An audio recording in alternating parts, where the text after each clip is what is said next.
सरपंचांच्या खुनाचं कोडं उलगडलं। मारहाणीचे व्हिडिओ पोलिसांच्या हाती, बडा नेत्याचं कनेक्शन उघड। मागील काही दिवसांपासून बीड जिल्ह्याच्या केज तालुक्यातील मस्साजोगचे सरपंच संतोष देशमुख यांचं हत्या प्रकरण चांगलंच गाजत आहे। शनिवारी बीडमध्ये सर्वपक्षीय नेत्यांनी महामोर्चा काढत महायुती सरकारवर जोरदार हल्लाबोल केलाय।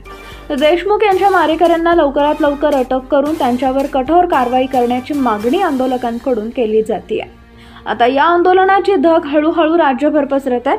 संतोष देशमुख यांच्या हत्येच्या निषेधार्थ आज पुण्यातही निषेध मोर्चा काढण्यात आला। यामुळे आरोपींवर कारवाई करण्यासाठी सरकारवर दबाव बनत चाललाय। दरम्यान आता संतोष देशमुख यांच्या खून प्रकरणातील महत्त्वाचे पुरावे सीआयडीच्या हाती लागले।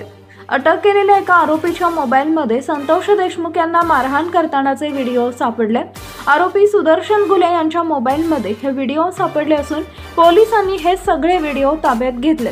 याबाबतची माहिती खात्रीलायक सूत्रांनी न्यूज 18 मराठीला दिली आहे। संतोष देशमुख यांची हत्या केल्यानंतर आरोपी फरार झाले होते। त्यावेळी त्यांनी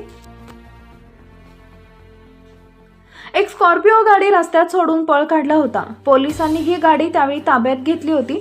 यात पोलिसांना 2 मोबाईल सापडले होते। हे मोबाईल आरोपी सुदर्शन गुले आणि आणखी एका आरोपीचे होते। आता या मोबाईलमधून सीआयडीला महत्त्वाचा पुरावा मिळवलाय।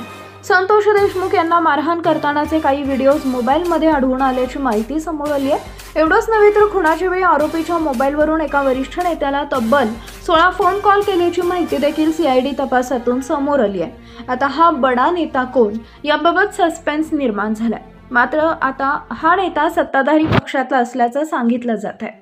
नवीन अपडेट मिळवण्यासाठी आता लगेच आपल्या चॅनलला सबस्क्राईब करा। धन्यवाद।